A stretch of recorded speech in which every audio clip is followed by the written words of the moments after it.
Let's discuss the emergency debate, which took place in Parliament today concerning the appointment of Peter Mandelson.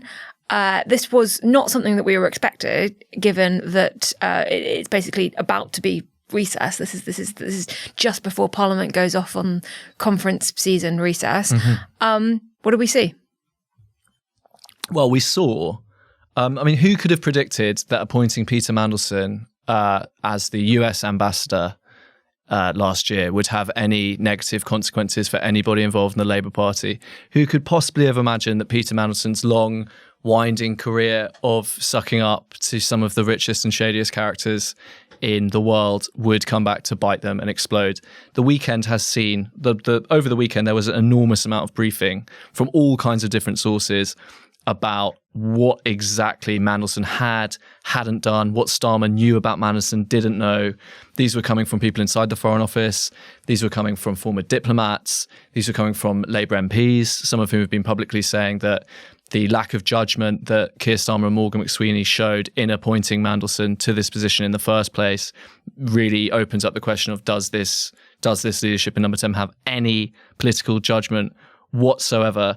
And so in the debate, I think one of the things that was really interesting was seeing Emily Thornberry go out and say that, she's the chair of the Foreign Affairs Select Committee. And she was basically saying, this wasn't us, Gov. This wasn't our fault. This is actually, she was pushing the responsibility and the blame onto the Prime Minister, onto Morgan McSweeney. Well, there are a couple of interesting things about just what we've learnt in terms of who knew what when. So last Wednesday, the last PMQs before recess, Starmer was asked if he had full confidence in Peter Mandelson, and he said yes, that he did. And we have since learnt that on Tuesday, before that appearance, the Foreign Office was aware that Bloomberg had got hold of these emails, the emails in which Mandelson says essentially how sorry he is. He offers to help Epstein. It was such an interesting sort of X-ray of how people like Mandelson operate, what their value is in the world. Mandelson's value to Epstein was somebody who could fix things for him, somebody who knew European politicians, somebody who knew wealthy people in Europe and America, somebody who knew lawyers. There's a reference to a Mr. Big. We don't know who this is, but someone who can help Epstein, who has just been convicted of soliciting, of effectively trafficking children for sex. This is after the Florida This case. is after the state case in Florida. And so you really get to see what Mandelson, from those emails, you get to see what he's like. Now, it's worth pointing out that pretty much everybody in Westminster knew Monday, Tuesday that Bloomberg had this story. They contacted Mandelson a few weeks before. Mandelson, to smooth the edges of it, had used a long-planned interview with Harry Cole of The Sun to sort of come out in front of it. Now, he also gave some of those emails to The Sun, again, hoping to soften the story. The Sun ran with the headline, Mandelson, huge block caps, coached pedo Epstein on how to avoid jail. That was the softening of the story. I wondered, how much worse can it be than that? I wondered what Bloomberg had. And then on Wednesday, Bloomberg released these emails and it shows Mandelson sort of trying to help somebody who's been convicted of a pretty heinous crime. Now, I want to read something to you, Rachel, which I thought was pretty interesting over the weekend. This was a briefing in the Sunday Times that comes from sort of, allies and friends of Peter Mandelson. So, quote, they're talking about... So from Peter Mandelson. Look, let's be careful. It sounds a bit like Peter Mandelson. They're talking about who Jeffrey Epstein was. I just thought this was extraordinary. So, quote, even on this, the Labour peer disagrees. He does not believe, despite the conviction for soliciting child prostitutes and the numerous allegations that surfaced before his death, that Epstein was a paedophile. He sees this as a disingenuous interpretation of Epstein's modus operandi, which he thinks was to host parties for financial associates where young models, mostly adults, were available for sex and would often be well paid. Since Mandelson is gay, he was not invited to the parties in question. He also believes that Epstein, though a criminal, was himself the victim of extortion.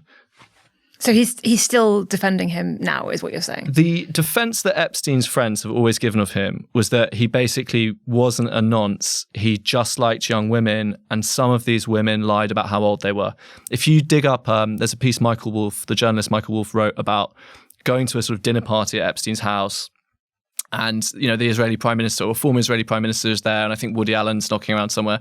And they all just believe, poor Jeffrey, who doesn't know the difference between a 14-year-old girl and a 17-year-old girl. Very, very happy to justify this stuff to themselves. Clearly, Mandelson, who has allowed that briefing to go out on this Sunday, thinks exactly the same thing. It's worth noting how many people have come out to say that Epstein sexually abused them or trafficked them. It's worth noting that Epstein kept in a glass box in his New York mansion house, in a glass case, Lolita by Vladimir Nabokov. I mean, there's quite a lot of big red flashing lights that say this guy's a paedophile. Well, that's before we get into the birthday book and some of the messages involved in them, and messages that suggest very much that the people contributing to that book had a pretty clear idea about what their friend was like. But I want to go back to the sort of facts of Starmer and what he knew when, because as you say, everyone in Westminster has known that there are questions surrounding Mandelson and Epstein going back a very, very long time. We knew that at the moment that he was appointed US ambassador, that was, and it wasn't a major issue. There was a lot going on, but that was raised at the time. We learnt this week that that appointment was made before there was a full national security vetting, which is what Emily Thornberry was talking about in the debate, that the Foreign Affairs Select Committee wasn't asked to provide information and vetting, and that process was rushed through. We also learnt that the government had these emails on Monday and Tuesday. Starmer says he hadn't actually seen them. So when he went out at PMQs and said, I have full confidence, he didn't know the content of them, and that's his excuse. He knew their existence, but not the content. But he still went out and said, I have full confidence in Peter Mandelson, knowing that there was other stuff to come out, which is a really quite weird thing to say, or to say sort of, I knew that there was the potential for this to blow up, but I went out and said it anyway. And that weirdness, I suppose, was raised a couple of times in the debate by Labour MPs, by Emily Thornberry, and by some others. The other interesting thing is that usually in any debate you get a government MP speaking, an MP from the governing party speaking, and then you get an MP from one of the opposition parties, and it goes to and fro. And they had to stop doing that pretty early on because they ran out of Labour MPs who wanted to speak in the debate. Yes. I mean, I've another bit of flash of weirdness was that the BBC reported on Sunday, Sir Keir Starmer explicitly asked Mandelson about his links to the paedophile Jeffrey Epstein before deciding to appoint him to an ambassador to the US. So much of this was publicly available. The Prime Minister's asked him about it. He's lied about it. I mean, someone told me that this appointment was basically forced through by a very senior person in Number 10, and they said, just fucking do it. Just get Peter Mandelson in position as the ambassador. Replacing Karen Pierce, a career diplomat who had a very good relationship with Donald Trump and wanted to stay in post. Karen Pierce, probably one of the only British people, who holidays in Nantucket, knows the name of every GOP senator, understands exactly where Trump is coming from. Trump sees her as a kind of classy aunt from Britain that he always wanted. He loves women like Karen Pierce, who are quite flamboyant style and quite sort of tough and stern with him. He quite likes being sort of slightly chided by them and flirting with them. This is all what diplomats have told me about the Pierce-Trump relationship, which was close. And she'd maintained it all the way through the Joe Biden period. Very difficult thing to pull off, but she was very well respected. And remember, when Karen Pierce comes in, we've just had Sir Kim Darroch, who, as far as I can tell, as the US ambassador, basically went around saying that Trump was a moron, which as a diplomat is probably not the best thing to do, even though it may be true, and playing tennis with former BBC Washington correspondent John Sopel.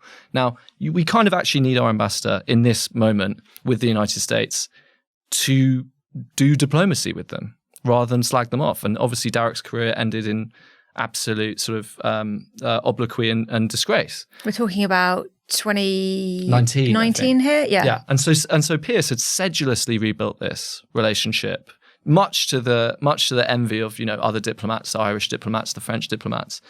And obviously these diplomatic posts, she'd been there about 4 or 5 years in Washington. These posts are supposed to last for about 3 or 4 years, maybe. But if you just wanted to do the things that we wanted to do with the Americans, like a tech deal and a trade deal and all these things, bring them in with Ukraine and keep them in Ukraine and all this stuff, you probably keep Karen Pierce. But no, once Sue Gray left, senior people in Number 10 had the floor clear to say, we're putting Peter Mandelson in there. And I think it gets to a real tension of the Starmer project, actually. Because it kind of opens the question, like, what actually is the Starmer project? If you think Peter Mandelson is the answer to the question, what do we do about the empty seat in Washington? Well, where are we now? Because we have a state visit that is starting kind of as we speak. We don't have a permanent US ambassador at the moment. And you've also got Labour MPs really in revolt, specifically over Epstein and over the appointment, over the way it was handled. Morgan McSweeney is once again in the firing line. You've got this debate in which you have David Davis kicked it off. David Davis is a really interesting person to keep an eye on still in Parliament. He's been there a really long time, and so he can go back, and he did at the beginning of his speech sort of all of the scandals involving Mandelson when he was a minister in the New Labour era, when he was a lobbyist, links with China, links with Russian oligarchs, all of the things that should have thrown up red flags. Those were also raised as well. Yeah. You know, the links with the Russian oligarchs, the links with the Chinese, these were raised. They were ignored. So you've got David Davis doing that. Ed Davey gets up to say, again, Starmer needs to apologise and we need to know the details of who knew what when. Kemi Badenoch speaks up. It's unusual to have an opposition leader speaking in a debate when the Prime Minister isn't speaking, but obviously she wasn't going to miss up that opportunity. Emily Thornberry on the Labour side does the same thing. Yes. You have Parliament, a debate in which everyone is kind of on one side. Yeah. Nobody really wants to step up and defend the government. What I mean, Rachel, you're in Parliament a lot more than I am. So the last 2 weeks it has felt like that kind of Westminster rigmarole hysteria has been really building since Angela Rayner's defenestration. Like, what does it feel like in there? Because the briefings are going around, people are talking to journalists, everyone's trying to work out who's saying what. It feels, it's always in these moments that I think Westminster feels so much more insular and petty. You've got these waves of spite just rolling across SW1. And I think to the outside, because so many journalists have basically been saying, Keir Starmer's great, Peter Mandelson, Lord of the Dark Arts, Morgan McSweeney, electoral genius. And now we're saying, they're all crap, they're all rubbish, and we're going to have a new leader of the Labour Party. What does it feel like to actually be in there in these moments? So something has definitely shifted. The energy is weird. And I remember energy like this at various points when Boris Johnson or Rishi Sunak were Prime Minister. You could sort of feel that everything had got a bit frenetic. I think all of the things that we've discussed about how a leadership challenge in Labour land is more difficult than in Tory land, and that there are these additional hurdles. We're not looking at a party that is able to have a vote of no confidence in a leader. It doesn't work that way. We're not looking at a party that only has 2 years left before an election. We've got a bit more time. All of that stands. But this is the first time that Labour backbenchers, who for the most part have really talked about their frustrations in private and kind of kept a lid on things, are just openly going, we're very confused. We don't know what's happening. It just seems to be one thing after the other. The line keeps changing. Yeah. And because there's a sort of herd mentality in Westminster, it is a sort of pressure cooker kind of place. When you get that shift, it sort of infects everything else around it and the energy gets very strange. It definitely has felt like that, and heard, that's what I've been hearing. And I just think at some level, one day, if there still are historians in 50 years and they're not just, scrolling through AI video slop, like someone will write about how, like the sort of supreme irony of Mandelson's role in this, whether intentional or not. This is a guy who, was he Herbert Morrison's grandson or something? And he was he met Winston Churchill in the Clement Attlee cabinet. He's got deep links to politics, go all the way back. He created Tony Blair, helped create Tony Blair. He helped create Tony Blair. He has, he's served 4 Labour leaders. He's been sacked 3 times. And he's this kind of twinkly figure, the Prince of Darkness who isn't the Prince of Darkness. And I just think there's something quite sort of powerful and historic about the idea that he's possibly pushed quite a large domino, which is going to lead to the end of Starmer. You're seeing things in terms of tragic heroes, tragic villains, antagonists. To me, I think the only time I've written about Mandelson, I compared him to a bat. So I'm not like a huge fan. I sort of was bewildered at the time. And I know that sort of sounds like hindsight, but I was extremely concerned when I think I've said this on the podcast before, when I went to Washington for the inauguration and sort of young Trump staffers were saying, your ambassador's a pedo. And I was like, look, I didn't put him there. And I was actually very relieved to see Blue Labour founder Maurice Glassman came out, I think, in the Daily Mail a few days ago and gave a couple of quotes saying, when he went to the inauguration, as the only senior Labour person who went to the inauguration, he had exactly the same experience with people saying, why is your ambassador friends with Jeffrey Epstein? And had said to senior people in the Labour Party, this is a terrible mistake. So it's not hindsight. I've seen people saying it's hindsight. It's not hindsight. Mandelson, is kind of dodgy. And when he was appointed, Starmer flew out there, talked about how delighted he was. Most of the British press went out there and said what a wonderful thing it was. And I thought, what do the Americans think of this? Like, do they think it's all a bit of a funny, whimsical joke to have the Prince of Darkness come over and be the ambassador? We should say that Trump did seem to get on very well with Peter Mandelson as well. Maybe not as well as he got on with Karen Pierce. And Trump's got his own Epstein things to think about or wonder about. We liked his nickname for Mandelson, didn't we? Sneaky Pete. Sneaky Pete. Well, I see, again, this is part of the whole briefing war that's been going on. Some people are now saying that Mandelson picked up Pierce's work, filled in a few, crossed a few T's, dotted a few I's, but the relationship with the White House wasn't particularly warm. The Epstein links were sort of a bit uncomfortable for the White House, which is trying to bury this story. And this is probably going to continue to run, because what we're going to have is a press conference on Thursday where, the same journalists who were very happy to sort of applaud Mandelson's arrival in Washington a few months ago are now going to be like, Keir Starmer, what did you know about Mandelson and Epstein and Mr. President? What does this mean for your Epstein stuff? I mean, this is why I'm not a lobby journalist. I'll have better questions than that. But there will be serious questions, won't there, at this press conference? And it will be very awkward for Starmer and for Trump standing next to him. We'll get on to the state visit in a minute, because Mandelson isn't the only official that Starmer has lost this week. Yesterday also saw the departure of Paul Ovenden, who is a name that people outside Westminster may not be familiar with, but he was, until yesterday, Starmer's Director of Communications and someone who's worked very closely with Starmer since he became Labour leader. And this is regarding leaked messages between Ovenden and another Labour staffer from 8 years ago, from 2017, when he was a junior press officer and Jeremy Corbyn was leader of the Labour Party, making, I'm going to throw over to you. Do you want to characterise these messages? They're obviously quite inappropriate. They're messages about sex acts involving Diane Abbott. I don't think anybody's particularly covered in glory when stuff like this comes to light. I think that Ovenden said that he was leaving anyway, and that he was going to be departing Number 10. And he's bringing his departure date forward because he didn't want to be a distraction. This material, the Labour files, there are so many files right now. We've got our Epstein files, we've got our Labour files. I mean, everything feels like... Boris Johnson files have just come out. We had the Johnson files. Let's get some kind of cabinet organisation system going for this stuff. It's a lot. But, they come from a book.